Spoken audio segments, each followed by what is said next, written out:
Hello and welcome. You're watching Big Picture with me, Vishal, Dahiya, and today we're going to talk about the monsoon session of Parliament, which began on Monday.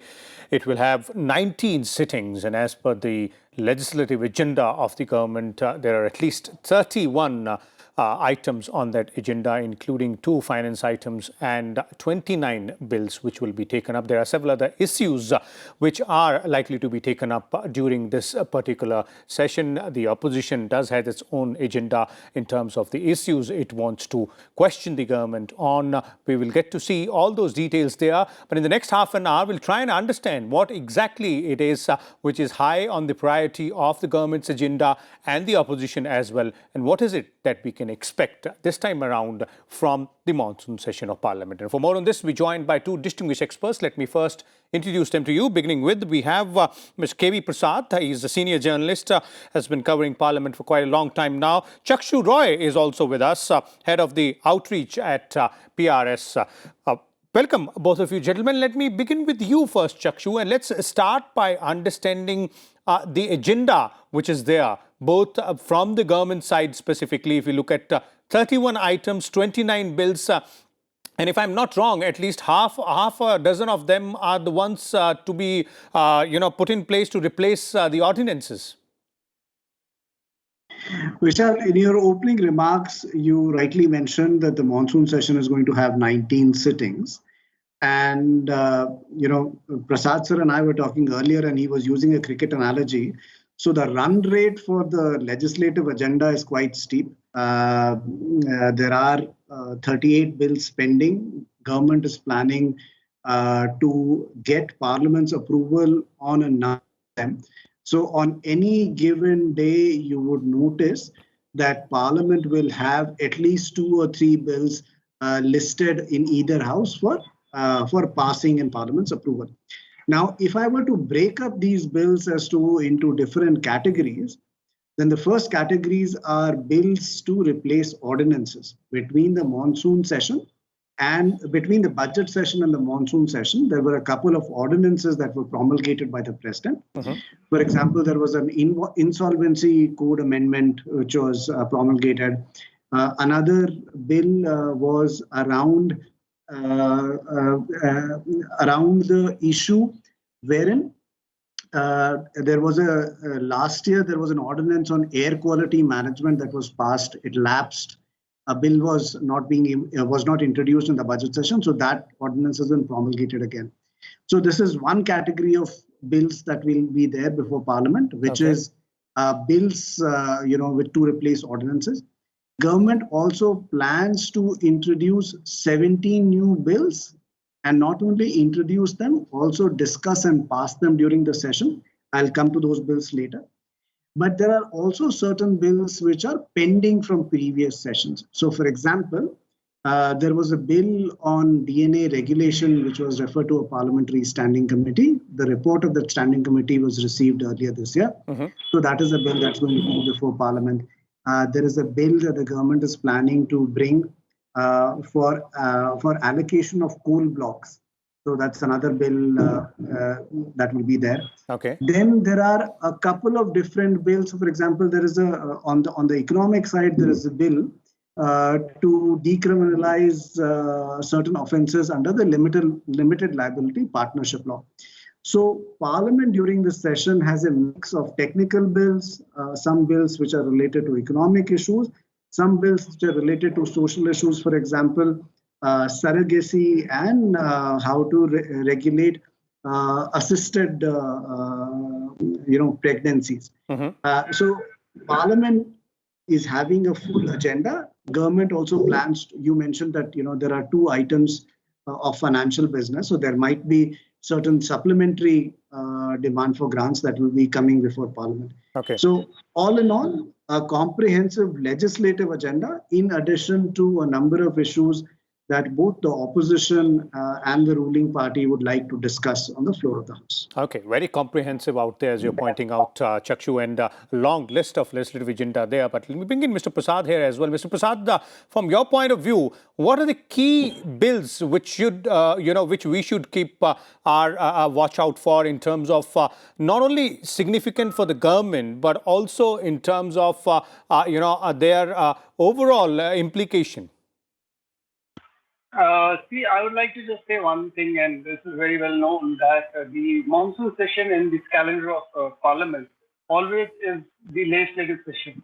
Why I say so is because the budget session is largely committed to the business of financial management and financial bills that the government wants to get out of the House and get the approvals.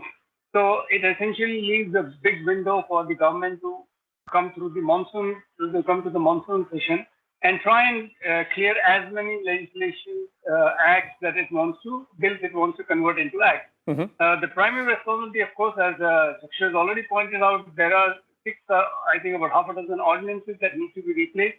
It's a constitutional obligation that the ordinances issued in the interim period have to be regularized. So that is something which is there.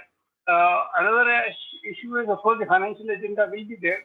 Some of the bills are on the technical nature also or have an implication on the financial issues, whether the insolvency issue which has come up, the social welfare sector bills.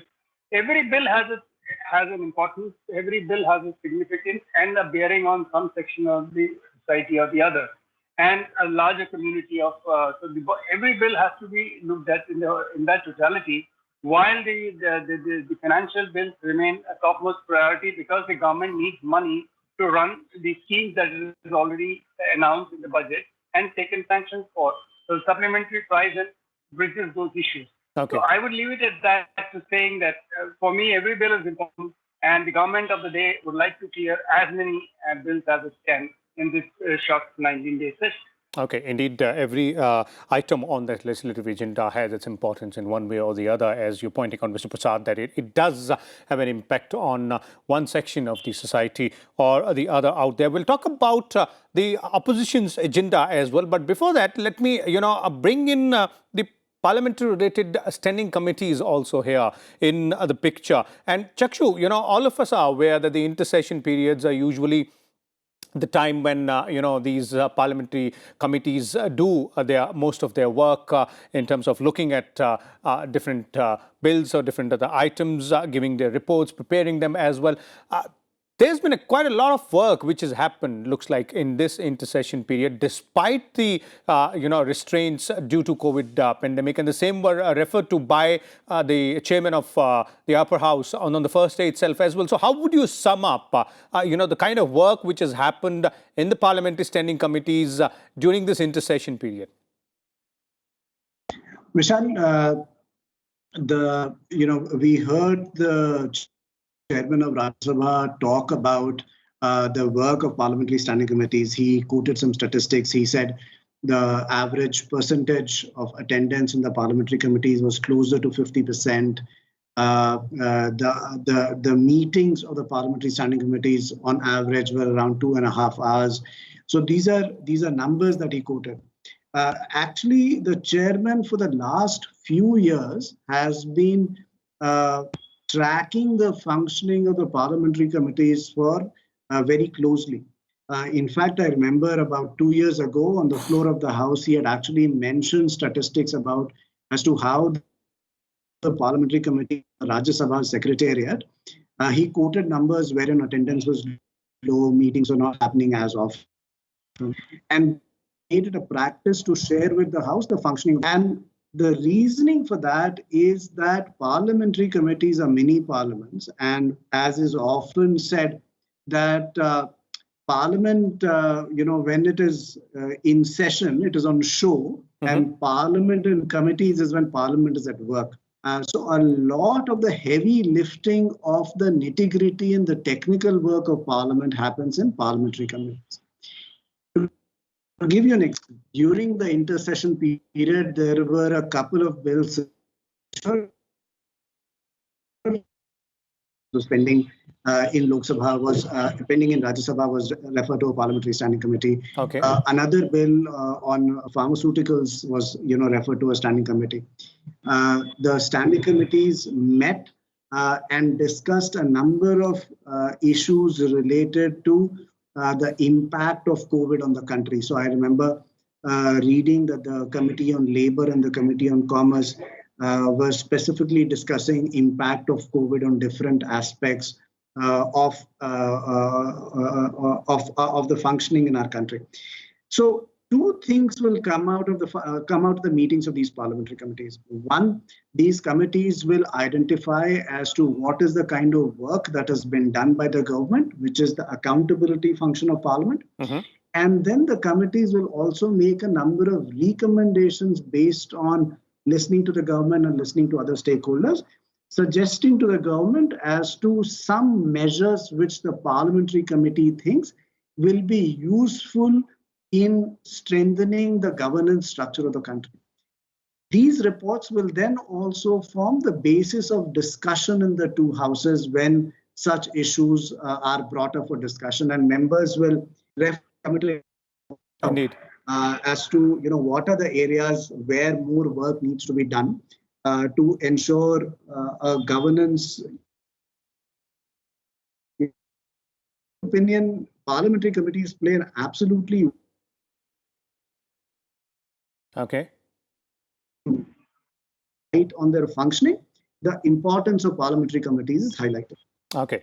Indeed, this is a very, very important function, as you're pointing out, Chakshu. But let me also bring in Mr. Prasad here. Mr. Prasad, from your point of view, if we have to understand and, if you look at and summarize the way parliamentary standing committees have functioned in the past few years, for both houses, how would you assess their working? One, and where do we stand right now in terms of, the kind of work which has been brought out by these standing committees? They perform a very, very important task, and let us not forget that a lot of work that's done in the committee, largely because the work done there is above party lines, as they call it, bipartisan approach, where members contribute to the making of a bill or a making of a law or any issue that is under discussion, where they bring to their expertise in discussing it threadbare. And they also have they can call in experts, subject experts, to kind of understand from the subject experts the issue before the committee, before Parliament. And all these, they kind of summarize all that and come up with a recommendation, which of course the government of the day has the liberty to accept in toto or in part, and then amend the bill accordingly if required, and may move the official amendments when the bill is introduced for passage.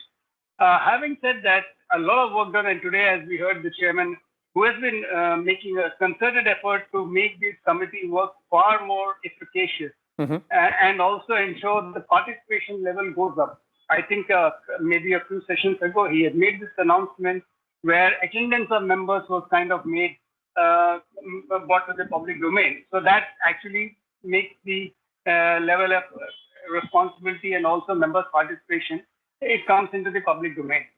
One of the things that we've noticed in the last few years, and this has been a constant refrain from the members of opposition, that far less bills are being referred to the committees for examination. Well, statistics are all there for any one of us to see in the Lok Sabha and the Rajya Sabha website. The committees of jurisdiction, how many bills have been referred to them in the past few years. So that I'm not going to those statistics. Nonetheless, there is this perception that the examination of bills, which is again a very crucial aspect because that allows members to look at the bill dispassionately, study the issue at length, and then come up with a very, very informed opinion or recommendation. So this has been happening over the past many years. Government of the day is perfectly justified in requesting the speaker or the chairman of the Rajya Sabha to kind of get the bill passed without referral to the committee. That's perfectly all right because the government of the day knows the exigencies and would like to convince the chairman or the speaker accordingly. Now, the second issue which members have been raising in the interim period, many of us have read it or heard it, is the hybrid model of committee meetings. of course, there is a rule which does not allow you because of the secrecy clause. That means committee meetings remain in camera, and only when the report is made available through the either tabling in the house or handing over a copy to the chairman or the speaker respectively. So these are issues, I think, and we were very heartening to hear just about a few weeks ago when the Lok Sabha speaker in his press conferences or interactions with many journalists on completion of 2 years had mentioned that he wants to make government more accountable to parliament. That's the whole the oversight of parliament and parliamentary committees on functioning of government. Indeed. Remains the bulwark of this institution. Indeed, and therein the speaker also highlighted the fact that we will have to use technology in much better, much significant ways to ensure that the functioning of Parliament becomes more smooth. So we'll have to see as to how that is being done, and therein comes the use of tools available to us as well. But going back to the agenda for this particular session, Mr. Prasad, and we spoke at length about how the government has a long legislative agenda for this particular session. There are several ordinances which have to be replaced with bills, and those bills are high on the priority list of the government as well. But when we talk about the opposition, looks like going by the statements which are coming in, looks like they also have quite a long list, and topmost on that list seemingly is the COVID-19 pandemic itself. Yes, of course. We've heard the members of opposition, leaders from the opposition side list their priorities. Parties individually have their own priorities. Collectively, they are working on a plan. That's what we hear. They're going to strategize and try and see. Of course, the COVID management, in particular, after the second wave, which had a devastating effect. There are issues which members have been raising on vaccination. The government too is willing to say on that. There is the issue of fuel, there is the issue of prices, there is the issue of economy, jobs, so on and so forth. The list goes on. It all depends on a spirit of accommodation between the government and the opposition, because the opposition would like to bring certain issues and discuss it. And the government too said it is willing. We've heard the Parliamentary Affairs Minister say in as many words that government is ready for debate. And I think even the Prime Minister mentioned this in his opening remarks, that there should be discussion and in a calm and peaceful atmosphere so that the people at large benefit from what the government is doing. Government can also say. Okay. Having said that, but this is a standard, we've been noticing it, the disruptions over the past many years have come in the first few days. And finally, I've always noticed it sticks to the alarm where we say the opposition can have its say, but the government will have its way. Indeed, and discussion and debate is the way forward, something which has been highlighted time and again by the chair in both houses and the Prime Minister and other leaders there as well. Chakshu, your views there on this issue of, debate and discussion, the only way forward, but still we see a lot of disruptions which take place. So, Vishal, I think, every chairman of Rajya Sabha and every speaker of Lok Sabha is stressed upon the fact as to you can discuss, you can debate, you can disagree, but as long as it is done in the spirit of strengthening the discourse on a particular subject. Mm-hmm. So when certain topics are taken up for discussion, I don't think the idea is that that the opposition is trying. Obviously the idea is that the opposition is going to target the government in the government's shortcomings in addressing a particular issue, and the government will try to counter by providing facts and figures about how good a job the government is doing. I think the essence of this debate is that it should be pointed out what are the areas in which it is missing out. And the government should be able to point out what are the areas in which it has been doing a good job. So the spirit of debate, that spirit of discussion, and as Prasad sir was mentioning, that spirit of accommodation is a vital part of a parliamentary functioning. Mm-hmm. If that spirit is missing, then what would happen is important issues will no longer be discussed on the floor of the parliament. For example, earlier in the program, we mentioned that there are issues around rising prices of petroleum products. Now, if that is an issue that is to be discussed, then how do we as citizens get enlightened about as to why are the prices rising and why are the prices not softening? And what are the two sides saying? That's one way that we as citizens can get informed about what are the intricacies of the issue. Again, issues around vaccination, handling of the COVID problem, what happens, what is the government's preparedness when it comes to the third wave. Those are important issues that need to be discussed. Indeed. Whenever there are disruptions in the House, what they do is that they take away from the time of the House to discuss these things in detail. Every time the House gets disrupted, that means there are lesser amount of time available both for legislation and for discussion on these important issues. And ultimately what happens, the discussion has to be squeezed in a limited amount of time. So bills are going to be passed in a hurry. Members of parliament will have to rush through their speeches and will not be able to express themselves fully on these important issues. Okay. So in my opinion, no matter how urgent the issue is, how grave the issue is, all these things can be discussed. Okay. Every time we disrupt, what we are doing is we are reducing the time available, the precious time available of Parliament in discussing the governance part of what should be happening in the country. Okay. And I'll close my remarks by saying that we've seen last year the amount of time that Parliament sat was limited because of the pandemic. There was a truncated monsoon session. The winter session could not take place. This year, again, there was a little bit of a truncation on the budget session. So now that we have a monsoon session, we should make sure that we maximize the opportunity available for discussion during the session. Okay, indeed, it is an opportunity for debate and discussion. And as you're pointing out, every disruption does amount to precious time lost and a precious opportunity lost for debate and discussion on the floor of the House. There, Mr. Prasad, your concluding comments in terms of, how do you see this session moving ahead in terms of expectations, not only in terms of bills and issues to be discussed, but overall productivity-wise, when we look at, the present situation and the importance specifically of this time, as Chakshu was pointing out, given the fact that we're still battling the COVID pandemic? Yeah, I think that takes the topmost agenda for everybody in the country, because every citizen is concerned. We are hearing scientists and scientific community tell us that a third wave is imminent. So everybody would like to hear from the government the kind of facilities, the kind of preparations is already in place. We are hearing independent voices.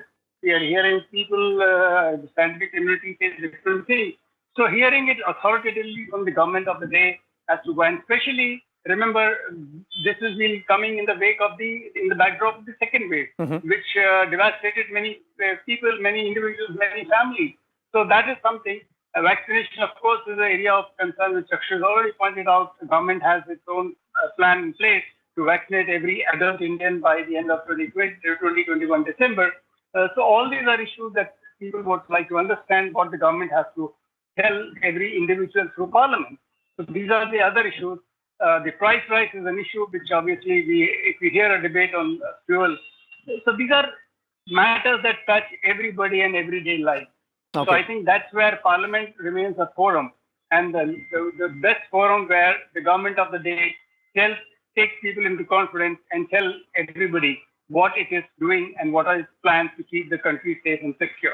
Okay, indeed, Parliament is the ultimate place for not only debate and discussion, but also keeping the government of the day accountable to the people of the country. And as both of you are pointing out, we'll wait and watch as to what happens for the rest of the 18 sittings in the monsoon session. What are the issues which are taken up, the bills which are taken up for discussion, which bills are passed by the Parliament. We'll bring you all those details and a detailed debate on those issues and those bills as well. Keep watching. Thank you.